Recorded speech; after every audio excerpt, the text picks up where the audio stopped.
Hi అండి. అందరికీ నమస్తే. నేను మీ శ్రీకృష్ణ తులసి. అందరూ ఎలా ఉన్నారండి? బాగున్నారా? ముందుగా మా అమ్మతో పాటు మిగతా అమ్మలందరికీ హ్యాపీ మదర్స్ డే. అందరూ బాగుండాలని నేనైతే మనస్ఫూర్తిగా కోరుకుంటున్నాను. అలాగే ఏ తల్లిదండ్రులకైనా పిల్లలు ఉన్నంతలో హ్యాపీగా ఉండాలి, సంతోషంగా ఉండాలి అని కోరుకుంటారండి ఏ తల్లిదండ్రులైనా. వాళ్ళకి అంతకు మించి పెద్ద పెద్ద కోరికలేమి ఉండవు. అంటే మమ్మల్ని బాగా చూసుకోవాలి, మాకు అవి కొనిపెట్టాలి, ఇవి కొనిపెట్టాలి అలా ఏం ఆలోచించరండి. పిల్లలు వాళ్ళు ఏ పరిస్థితిలో ఉన్నా సరే పిల్లలు బాగుంటే చాలనే కోరుకుంటారు. మనకి ఏ స్వార్థము లేకుండా ఏదైనా మనకు మంచి జరగాలని ఎవరైనా కోరుకునే వాళ్ళు ఉన్నారు అని అంటే అది తల్లిదండ్రులేనండి. వాళ్ళ తర్వాతే ఎవరైనా. వాళ్ళని హ్యాపీగా చూసుకున్నాం అనుకోండి, వాళ్ళు హ్యాపీగా ఉంటారు, మనము హ్యాపీగా ఉంటాం. మనం ఎప్పుడైనా ఏం ఆలోచిస్తామండి? మనం అమ్మా నాన్నకు కావాల్సిన సరుకులు కానీ, బట్టలు కానీ, నగలు కానీ ఇవన్నీ మనం అన్నీ కొనిస్తున్నాము, వాళ్ళని బాగా చూసుకుంటున్నాము అన్న భ్రమలో ఉంటాం. కానీ నిజానికి తల్లిదండ్రులకి కావాల్సింది అది కాదండి.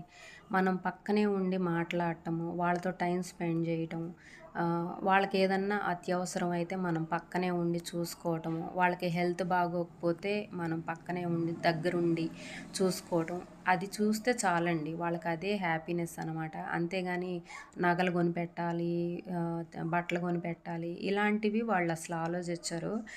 వాళ్ళకి మనం పక్కనే ఉండి చూసుకుంటే చాలనమాట. అదే వాళ్ళకి చెప్పలేనంత ఆనందాన్ని ఇచ్చిద్ది. ఇది నేనైతే చాలా లేటుగా తెలుసుకున్నాననే చెప్పాలండి. కోవిడ్‌కి ముందు, కోవిడ్‌కి తర్వాత ఎలా ఉండేదాన్ని అనేది మీతో షేర్ చేసుకుంటాను.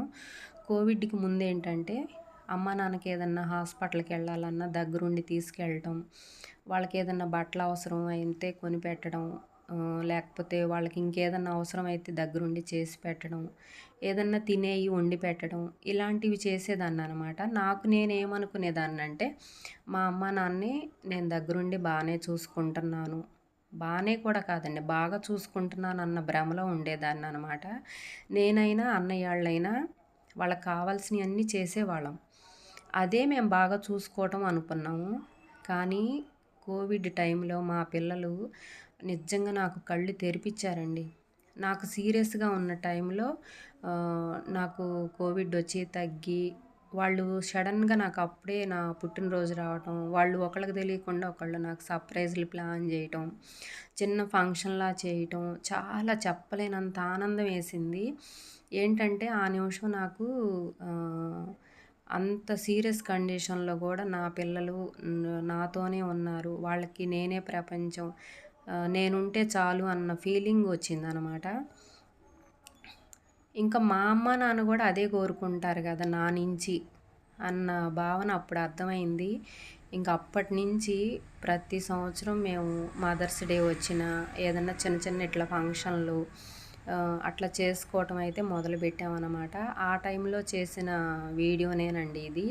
అమ్మ నాన్న మదర్స్ డే రోజు ఇద్దరిని కూర్చోబెట్టి సర్ప్రైజ్గా శారీ తీసుకొచ్చి బ్లౌజ్ కుట్టి ఇంక సర్ప్రైజ్ లాగా చేశానన్నమాట. కేక్ కటింగ్ అది చేయించి అసలు అప్పుడు మా అమ్మ నాన్న కళ్ళు నేను చూసిన ఆనందం అంతకుముందు నేను ఎప్పుడు చూడలేదండి.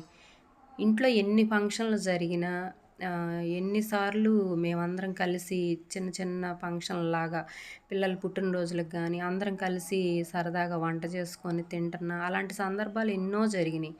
అలాంటప్పుడు ఎప్పుడు చూడని ఆనందం ఆ రోజు చూశాను మా అమ్మ నాన్న కళ్ళల్లో. అదైతే నేను ఎప్పటికీ మర్చిపోలేనండి. ఇంకా ఇప్పుడు బాధేసే విషయం ఏంటంటే ఈ వీడియో తీసినప్పుడు చాలా హ్యాపీగా అనిపించింది, సరదాగా గడిపాము అందరం.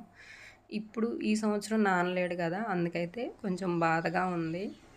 ఈ వీడియోలో వాయిస్ ఇస్తున్నానే కానీ చెప్పలేనంత బాధగా ఉందండి. నాన్న గుర్తొస్తే ఉంటే బాగుండేది. ఈ సంవత్సరం కూడా మదర్స్ డే చేసుకునే వాళ్ళం కదా, హ్యాపీగా అనిపించింది. కానీ తప్పదు కదా కానీ తప్పదు కదా. ఇంకప్పుడు విషయాలన్నీ గుర్తొస్తే హ్యాపీగా అనిపించిందండి. ఆ రోజు సరదాగా తీసుకున్న వీడియో మీతో షేర్ చేసుకోవాలనిపించింది.